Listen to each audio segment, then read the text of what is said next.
You can begin now. Yeah. Okay, now you can begin. Thank you. So firstly, good afternoon to people who are in India. I don't know the time in other places. Um, Also, apologies to people who have heard most of this particular lecture at some point. This is some project I have been wanting to get into. So one of my collaborators who has been working on other things, but this is something which is very interesting to group theory. Um, anyway, it's something, there are many questions here. I'll start by presenting.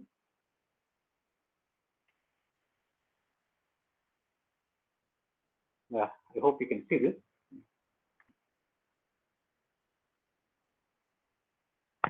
Yes. Yeah.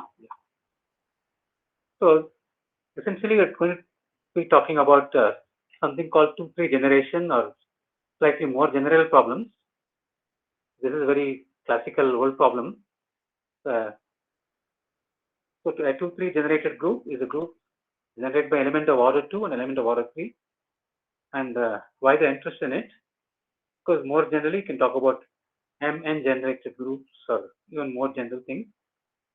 2-3 generation is particularly interesting because PSL2Z is a free product of group of order 2 and group of order 3. So all these 2-3 generated groups will be quotients of PSL2Z. So quite some time, for example, my interest started when people proved that some of the arithmetic groups are 2-3 generated, which means a group like SL and Z where n is big enough is a quotient of PSL2Z. That's kind of striking. So from the point of view of infinite groups, this is very interesting. But of course, people working on finite simple groups have been studying this for a long time. Just to mention that PSL2Z is generated by these two elements. On the other hand, you take PSL and Z, where n is at least 3, then we know uh, things like the congruent subgroup property and various things, Margulis normal subgroup theorem. Various such things are known, which means these are very few quotients. All the quotients are finite, except itself. All the quotients are finite. So, on the other hand, PSL2Z has too many quotients. Okay, there's a sort of a jungle of quotients. For example, one might say this is a kind of hopeless exercise to classify all such groups. For example, we are 2 to the n naught isomorphism classes of infinite simple groups, which are all 2-3 generated. So just classifying them is a meaningless exercise. So we'll concentrate on certain classes of groups, sort of matrix groups, which are over rings like Z and over finite fields. Especially finite simple groups we are concentrating on. So let's see. We'll talk about both of these in turn. So as I said, we'll talk about finite simple groups, especially those of finite groups of Lie type. I'm not going to specially mention any methods in the proofs, especially for exceptional groups. They are very different. But we will sort of discuss over finite groups of Lie type and also groups over rings like Z. So first thing is, what are the known results for finite simple groups? Of course, PSL2 itself for Z mod NZ is 2-3 generated, being a quotient. Now, classically, even 1901 paper of Miller in Bulletin of American Math Society shows that ANs are 2-3 generated from 9 onwards.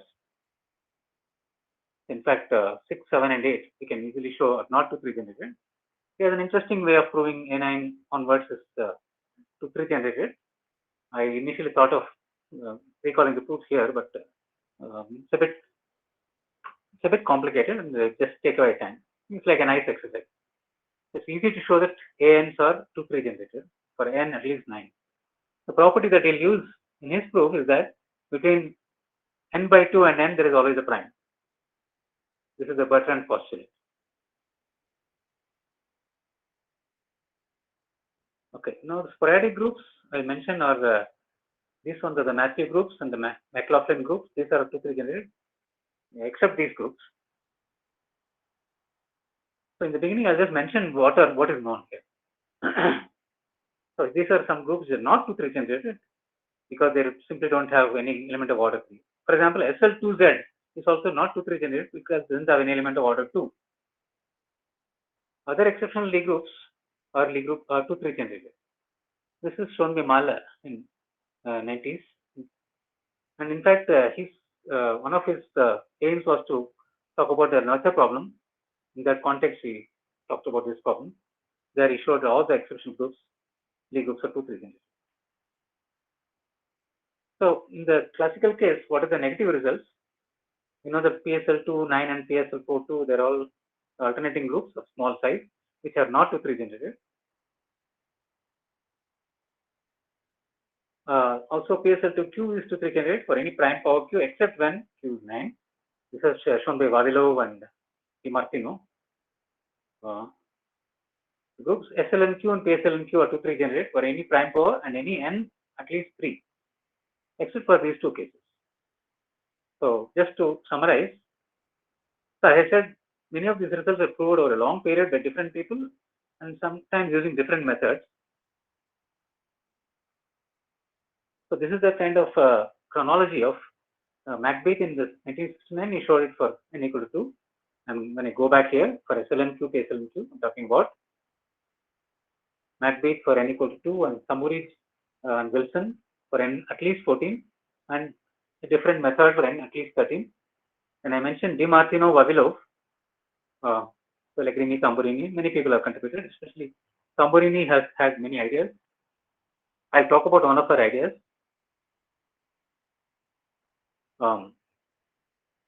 This is just a chronology of what is done. So, for example, you look at other than PSLN, look at other classical groups. PSU39 is not 2-3 generated. So, my idea is that I'll give you some my intention is that I'll give you some idea of some proofs and also mention connections with other things like number theory. That's why. So, some of the results will just be mentioned for completion's sake. So, this is not 2-3 generated, whereas PSP4 is 2-3 generated when P is at least 5. And interestingly enough, when P is 2 or 3, these are not 2-3 generated. Okay, so I'll mention that there are two types of methods one uses for proving either something is 2-3 generated or not 2-3 generated. For 2-3 generated, to prove it is 2-3 generated, often you use either probabilistic methods, which doesn't produce you generators, or explicit methods, which are kind of geometric. They produce explicitly some generators and depends on mostly on linear algebra for these classical groups. So, in this paper of Liebeck and Shalev and Anand, they prove that almost all the classical groups are 2-3 generated. I mentioned that just here PSP4 for P equals 2 and 3 are not 2-3 generated. So, what is their method? What is the way they go about it? I just mentioned their theorem, because probabilistic method I'm not going to talk about much except mention their results.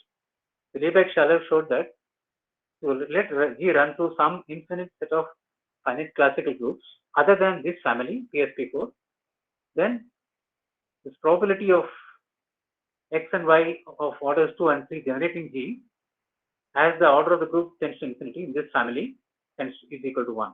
The limit is 1. So what about of course, we can prove more refined results also.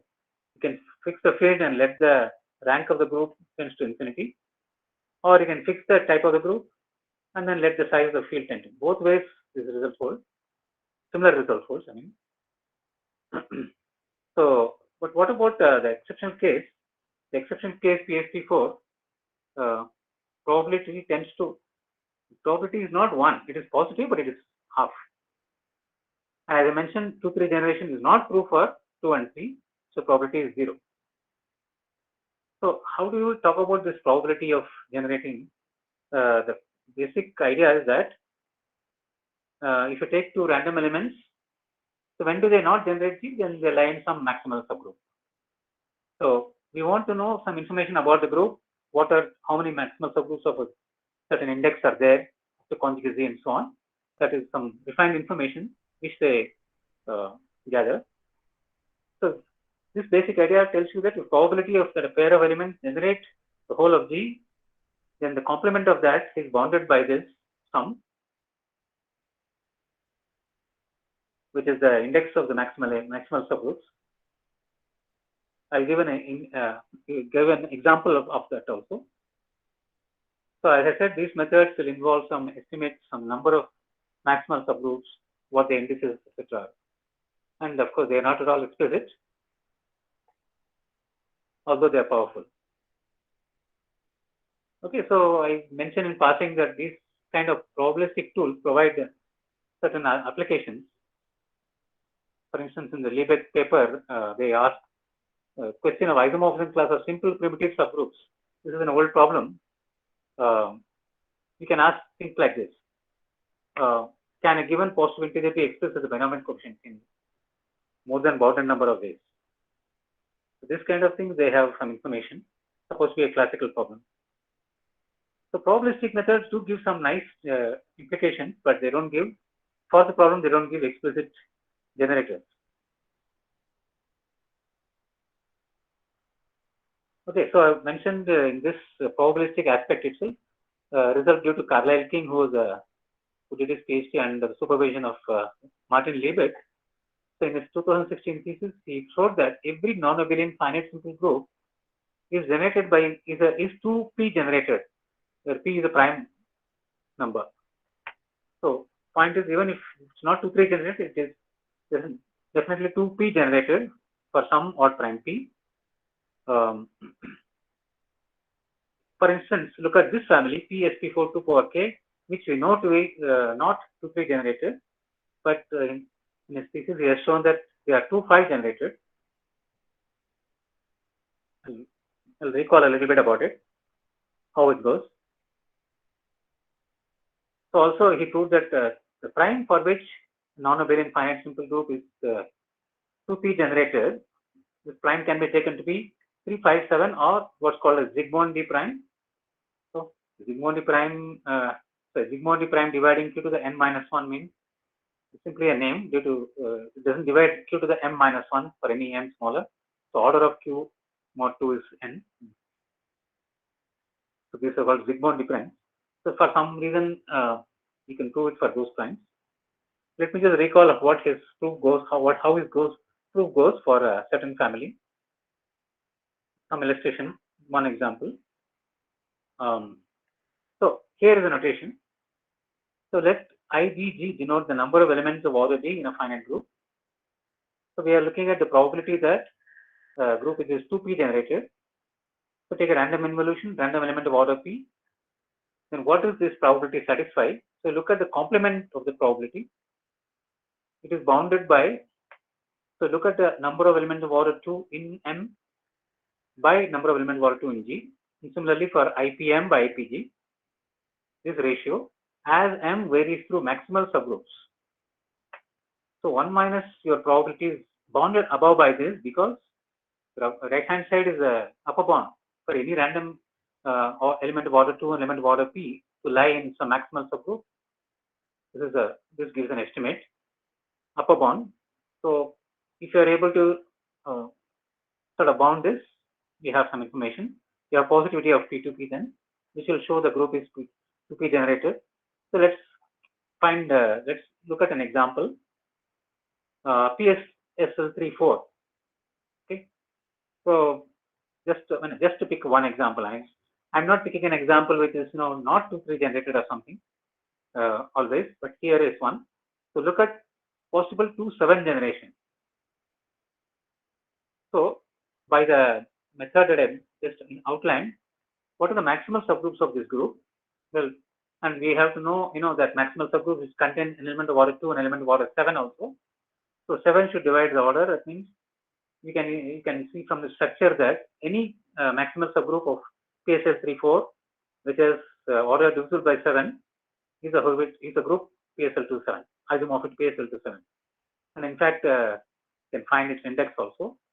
And how many up to conjugacy there are 3 conjugacy classes of such subgroups.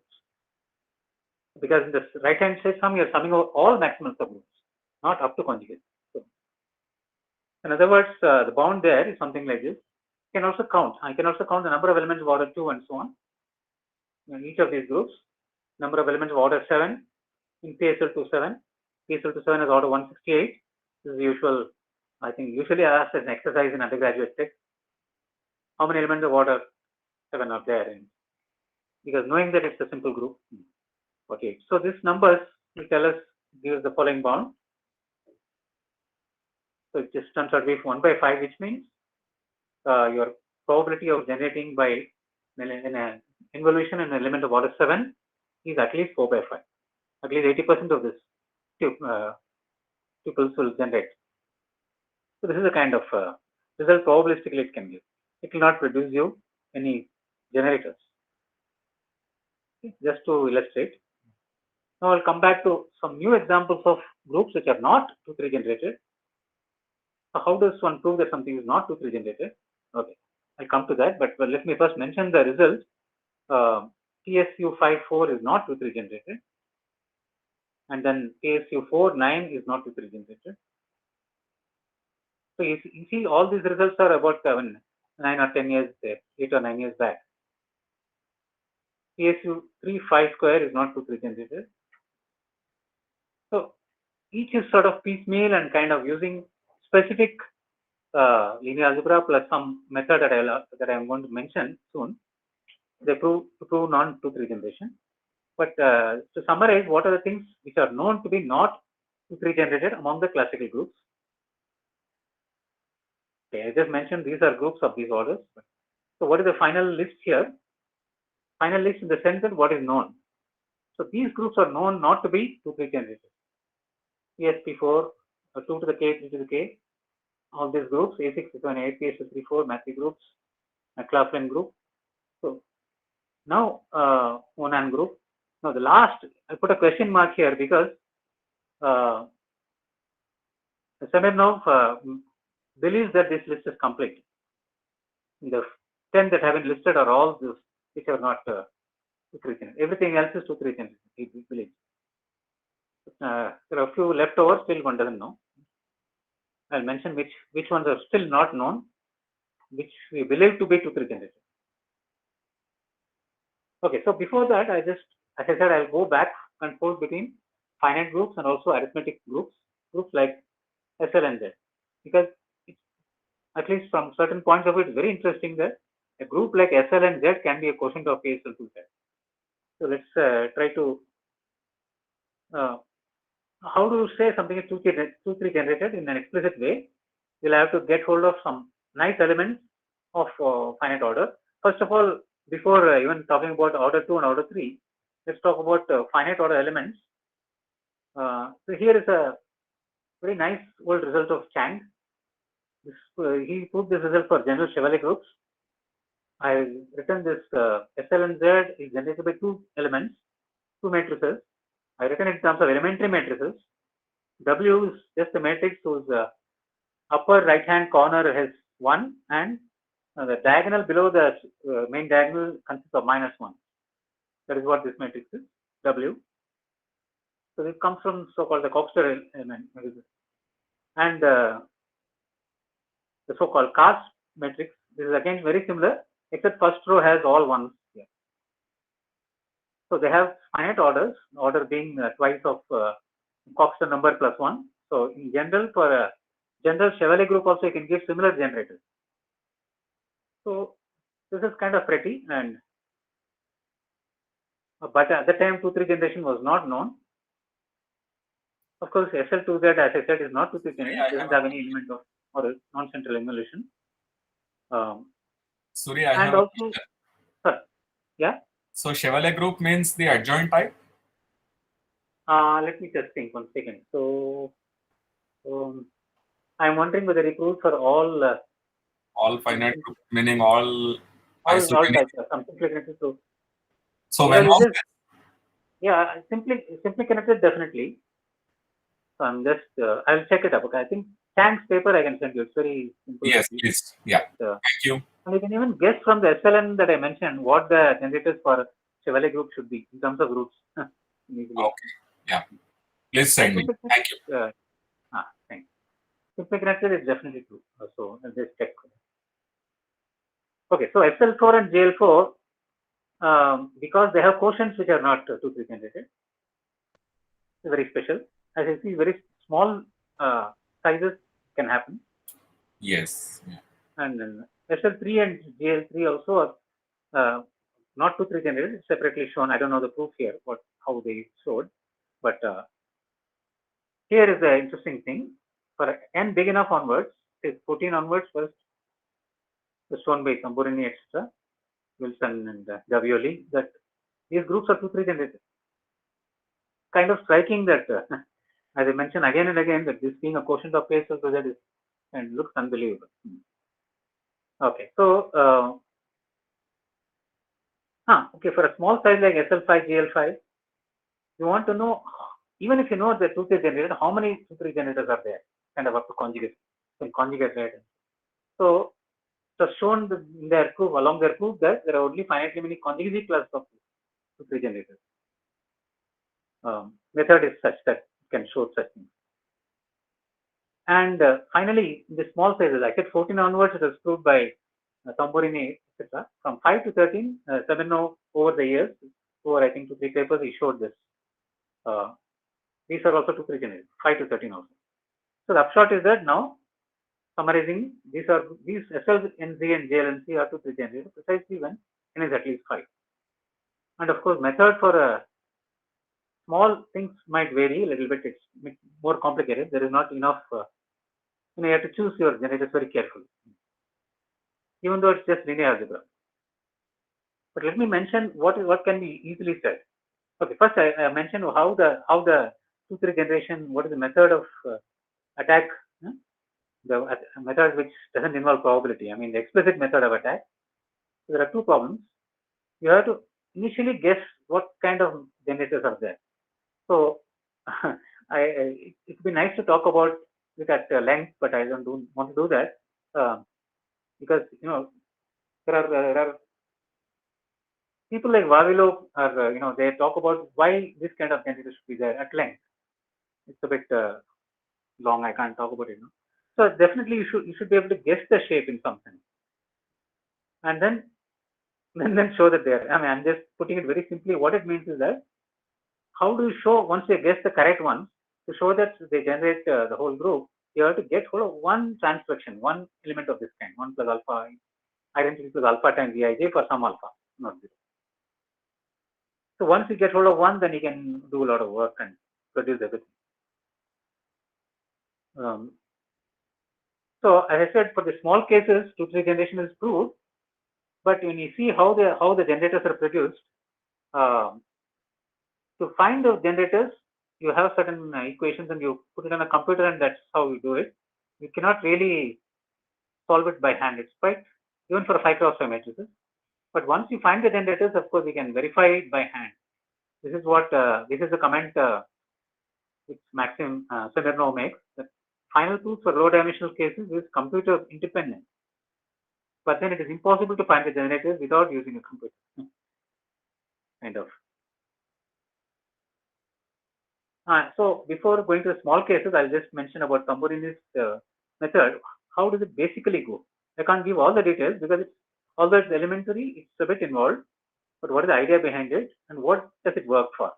So take any commutative ring which is generated by a commutative ring with unity generated by some finitely many elements, say T1 to Td. And when n is big enough compared to the number of generators, namely this 12D plus 16, then the subgroup En, which is the subgroup generated by elementary matrices, okay, that is 2-3 generated. ENR is 2-3 generated when n is big enough. That's what Tamburini et al. Show. And of course, when you have R3 special rings like finite rings or finite fields or even Euclidean domains like Z and so on, it is a full SLN. So you have 2-3 generation in that manner. But they prove much more. They prove things like things are residually 2-3 generated and so on. Anyway, let me just not get into residually. So how does this proof go? Basically, very basic idea is that you want to choose elements of order 2 and order 3 carefully. So order 3 element usually is a permutation, so just a permutation matrix. But you cannot choose X to be order 2 element also permutation, of course. So you have to do some other work. So what you do is you have choice so that the commutator has a certain finite order, namely order 5 and so on. Basically, once you got hold of this, then you can move them around and first of all produce all the even permutation matrices, all the AN, and then you produce the whole. I just mentioned one line about it. Some linear algebra used to do the following thing. This is a bit technical what I'm mentioning here. Suppose n is at least 2d plus 4. Okay, R is a ring generated by d symbols, where you assume at least one of the elements is finite order. That's not that is kind of without loss of generality, because you can take one of the generators by 1. Okay, now take n to be at least this big. So you have basis of R power n, which is consisting of for the n elements. 2d plus 4 is at least at the most n. So you have 2d plus 4 vectors among the basis elements of this form. I've mentioned 2d plus 4 elements here: Z, V1, V2, W, W2, W3, W3 plus 1. Okay, with what property? This element of order 2 takes Z to V1 and fixes V2 and takes W2 as minus and fixes the even W's and acts on the odd W's in this manner.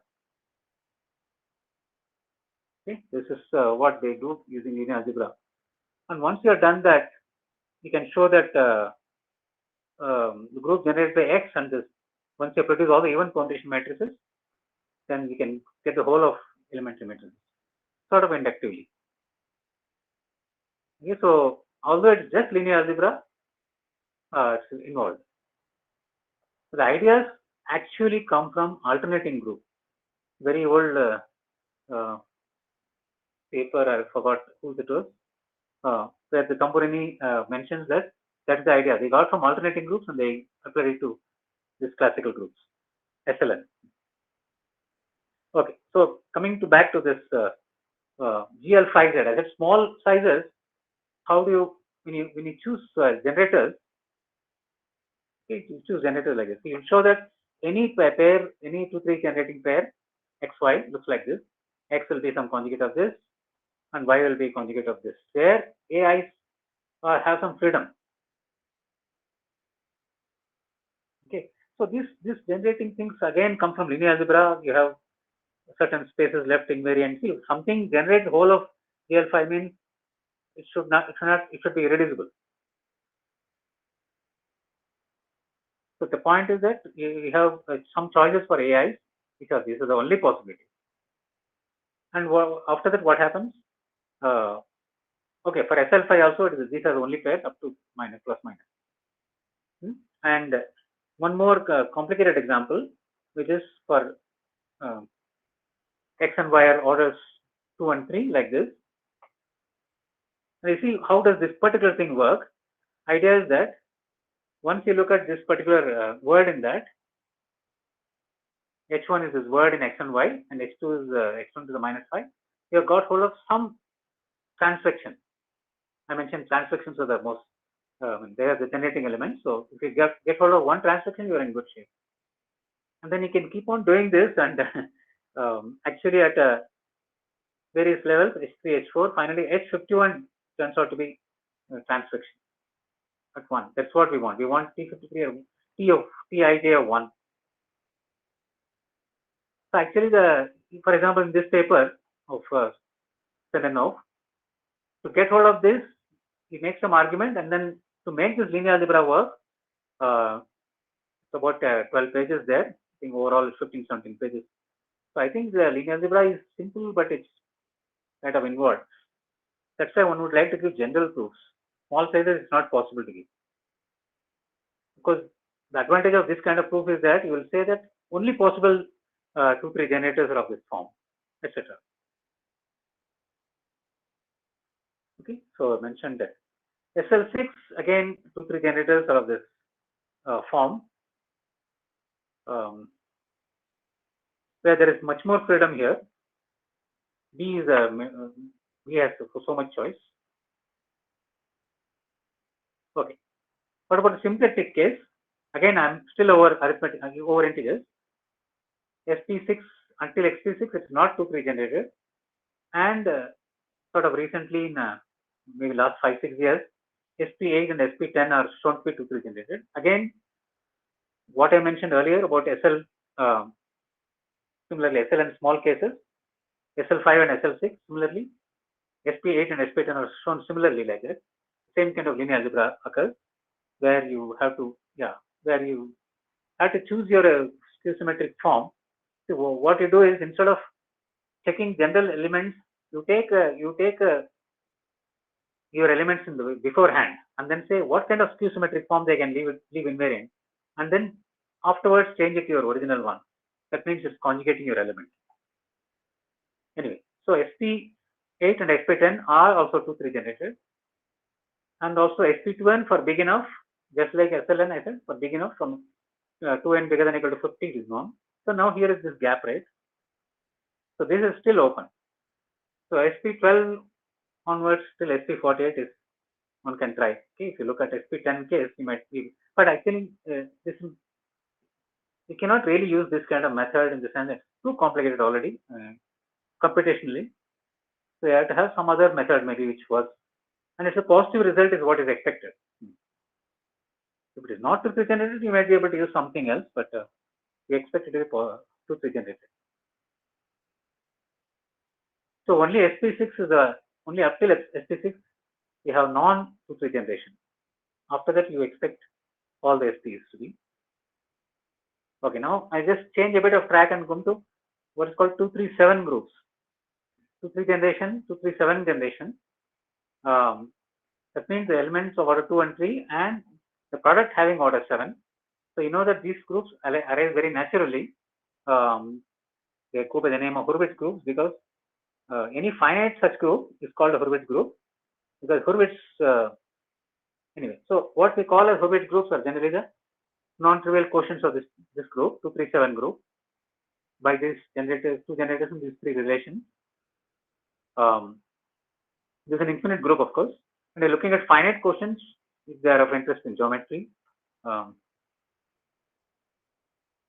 In general, you have for KLM, you can talk about this group. KLM, x order x to k is 1, y to the L is 1, and xy to the m is 1.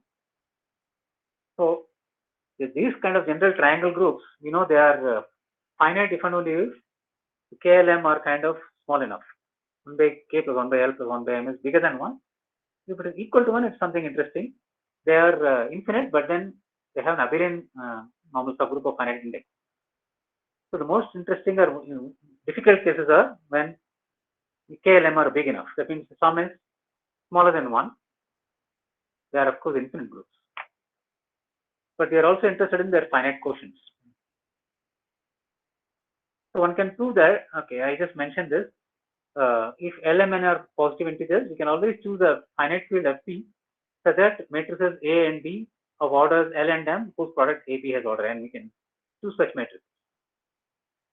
In fact, you can replace AB by any cyclically reduced word also. This is just something simple. It's not related in this context. I just wanted to mention this. I have given a proof also here. Forget that. I have proved this some time back. So given L, M and N bigger than or equal to 2, you can always choose finite field, finite group, PSL2 of Fp, where something of order 2 and something of order L and something of order M, and product is order N. Right. Okay, so coming back to Hurwitz groups, the compact Riemann surface of genus at least 2 has autopoffice group whose order is bounded above by this. This is well known. And in fact, if you have this finite group of this particular order, then it does occur as an automorphism group of a compact Riemann surface of genus G when G is a 237 group. That's why the interest in 237 groups is there. Finite groups which are 237 groups. So this, because of this interest, McBeath, of course, who done a lot of work on Riemann surfaces, he proved the following examples he had observed. PSL27, which is itself the what is it called, icosahedrale group, 168 order group. Here is an element of order 2, order 3, and order 7, xy and xy. So this is actually the automorphism group of this quartic. And PSL28, which is again the Hurwitz group. Here is element of order 2, order 3, and order 7. Okay, zeta is the generator of this field, non-zero elements of the field. And it's, I don't mention what is an automorphism group of, but this is also a Hurwitz group. So general theorem of McBeath. So when you prove this theorem, we used pure group theory, things like classification of subgroup of PSL to Q, and he proved the following thing. The group PSL to Q is Hurwitz if and only if Q has this number theoretic property, which is prime congruent to whatever it is 0. Okay. 0, 1 or minus 1. 0 more 7 only 7. 7 is the only one. Q is PQ with P congruent to plus minus 2 plus minus 3 more 7. So you see all the results are also very number theoretic. Furthermore, when a PSL2 7 case, there is precisely one conjugacy class of generator. And for Q not equal to 7, you can again say there are some more. These are all. Okay, so the connection to number theory is as follows. So the 237 group, that is the infinite group. Group has two generators in those three relations, which are called T237, can be identified with the image of the quaternion algebra over this field here. Look at the field Q 2 cos 2 pi by 7.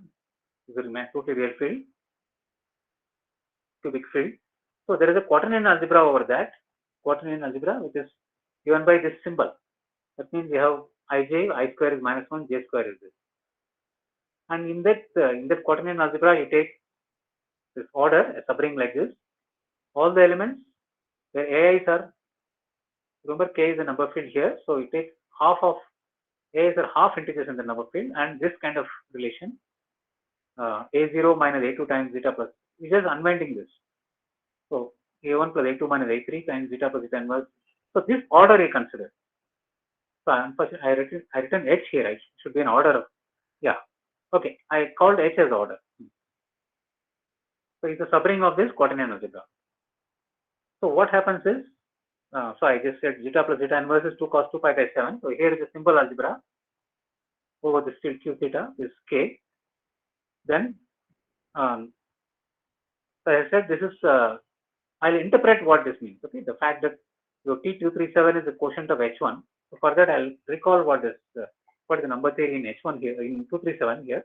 The prime ideals of the ring of integers of this totally real field lying above particular prime have either, because of the cubic field, norm P or P cube, and they are P or P cube according to whether P is 0 or plus minus 1 or plus minus 2 plus minus 3. This is the basic number theory. And then, of course, we know when you go mod prime, you know that finite fields don't have any division algebra. So this becomes your normal elements of this quaternion algebra becomes SL2 over this field. So that means there is a natural homomorphism from your normal elements to SL2Q for such primes P. So what McBeath's theorem really means is that this is onto. Okay, so we are interested in PSL2Q. We want to know. So I'm saying this is coming from there, H1. So when you view it like this, you can restate his theorem as given an odd prime ideal in this totally real field, ring of integers, and an element in the ring of integers, such that this condition holds, the congruence holds, then one can get hold of BIs, some lifts like this, of this kind, such that this condition holds. We can actually solve it already equal to 1. So you are lifting this congruence to the number field here. You see, it's a totally number theoretic condition it is. So the whole thing can be stated number theoretically, but the funny part is one does not know any number theoretic proof till now. So we'll leave it open to people, but can you just look at this question, can you give a number theoretic proof? Until now, this proof is following from McBeath proof, which is totally group theoretic. Okay, so for people who are interested in number theory, you can try to see whether it follows. Now, in 1980s, Cohen showed that the only irreducible Hurwitz subgroup in PSL3 is one of the groups in the list of MACD that I mentioned already. So the general feeling at the time was that there will be very few Hurwitz groups, but it turns out that all the alternating groups from some stage onwards are all Hurwitz, are all 237 groups. And then in fact, for large enough n, SLNQ is also Hurwitz.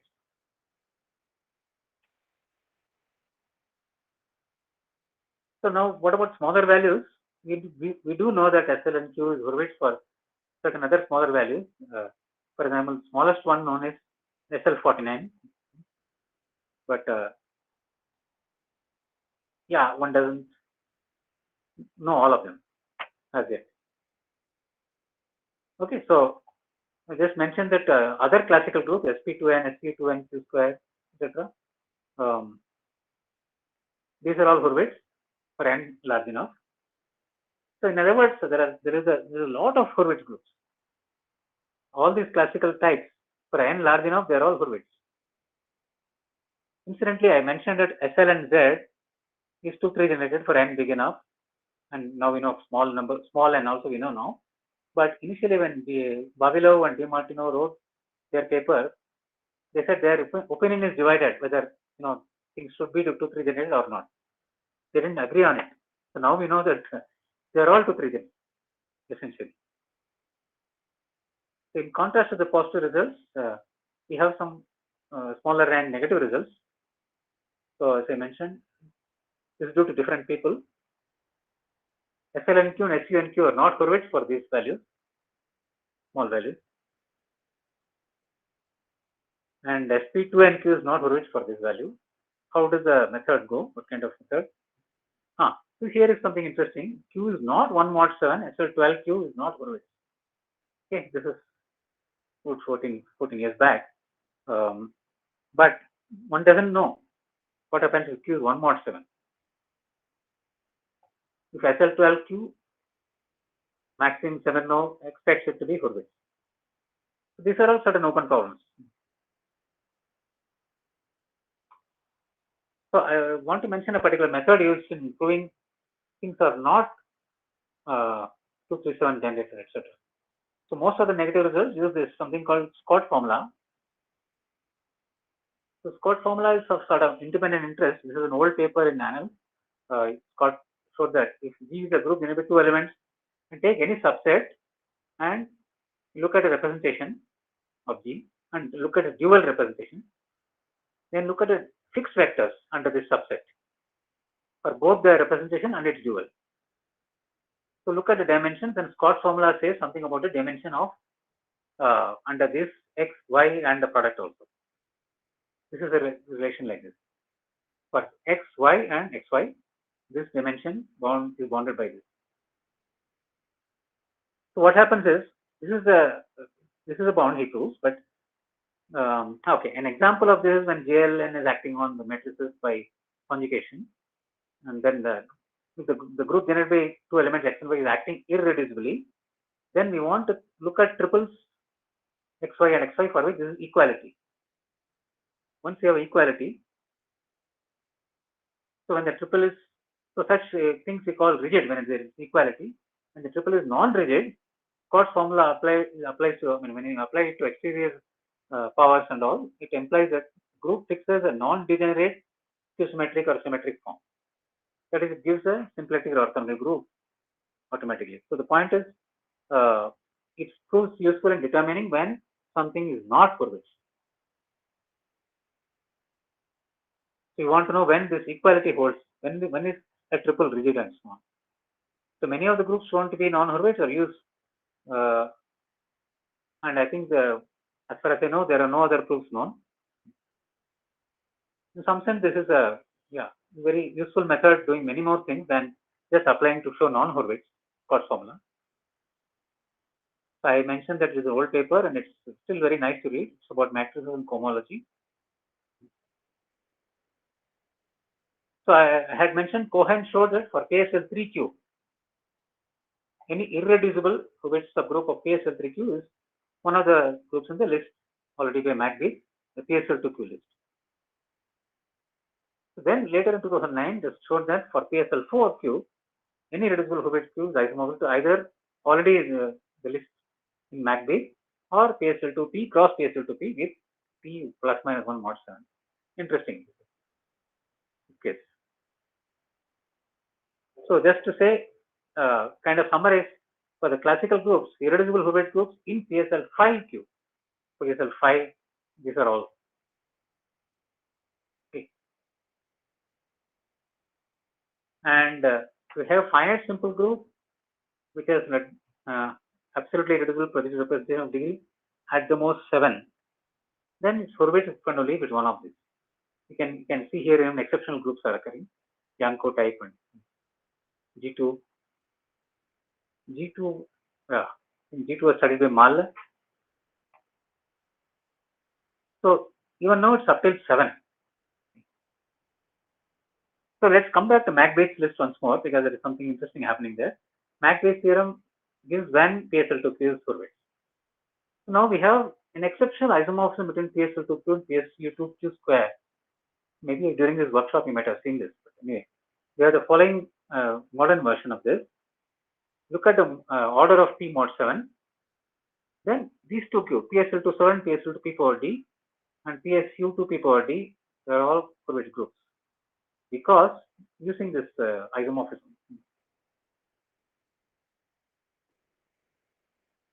So in fact, I'll just mention the full here. P has order R mod Q and order S mod Q, mod 9 and mod 7 square, and the following groups are Hurwitz. PSL6, PSU6, PSL7, still the sizes are very small.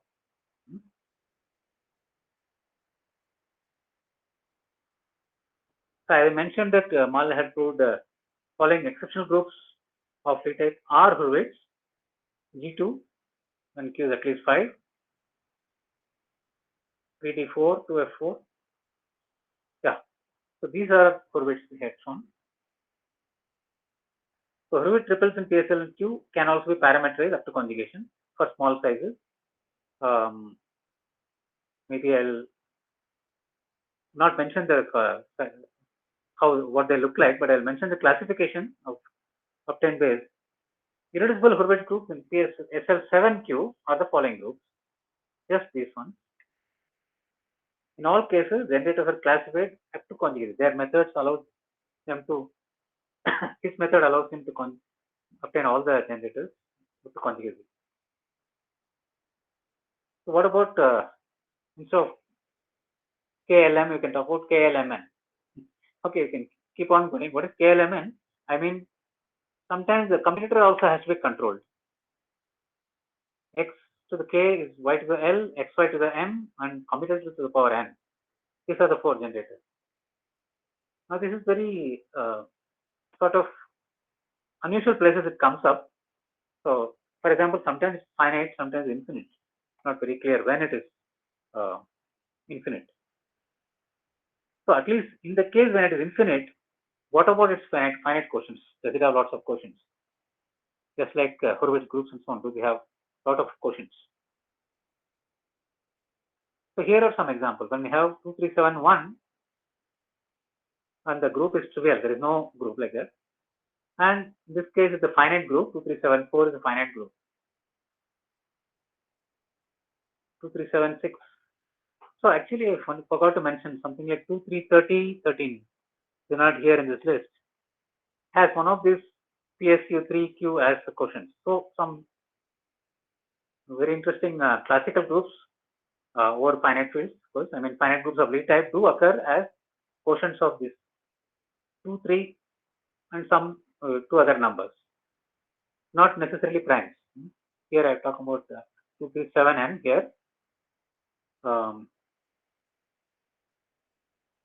Also, people use different methods from topology to show that 237n is infinite for n at least 9. And of course, there is no purely group theoretic proof known, but I mean, I don't see any need for that. In any case, the method of proof is purely topological. So I think I don't want to say too much about this generators. So here is the open problem. The easiest or smallest case in some sense. 2, 3, 13, 4, is it finite? Point is that we do have certain finite groups which are, these are not trivial. This group is not trivial because such groups are all not these quotients. But then one doesn't still know whether this could be infinite or not. So I think I would kind of stop here. Thank you, Suri. Yeah, it was quite interesting. This is Yeah, there are lots of nice really things. interesting for me to see, certainly. You know, I should tell you that we have this Vajra program, and we had several projects written up that what we could work on. So we worked on something else, but this was written up as something that we could work on. I mean, parts of this, but never followed it up. He's also Right. busy. He's the director of Stiklov Institute, so. Right. Thank you. Anyone has any question? We have some time to discuss questions. Lot of time. Normally, I'm accused of, if you have 1 hour lecture, I do something for 1.5 hours. Today, both lectures, yesterday and today, short. Sorry about this. This is fine. No, this is fine.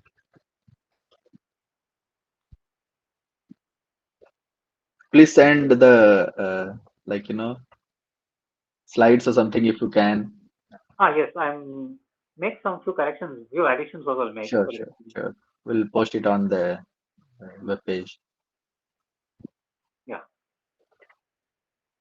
There are PhD students, I'm sure something they'll find interesting. If not immediately, they'll Sure. follow it up sometime later because it's not going to, no, it's not Right. overnight, somebody's not going to do it. So many are doable. Today's especially. Mhm.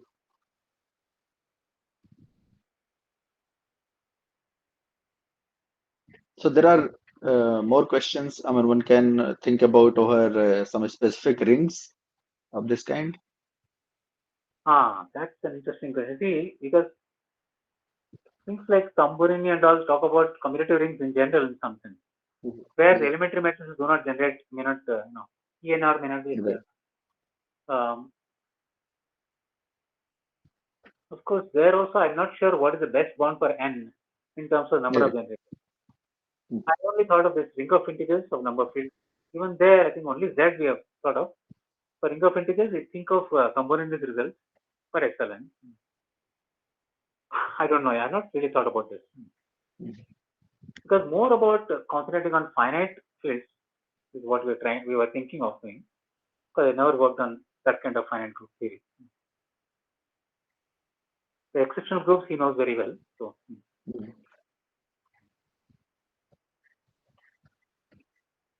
I would like to read Mal's paper and sometime because it's another problem.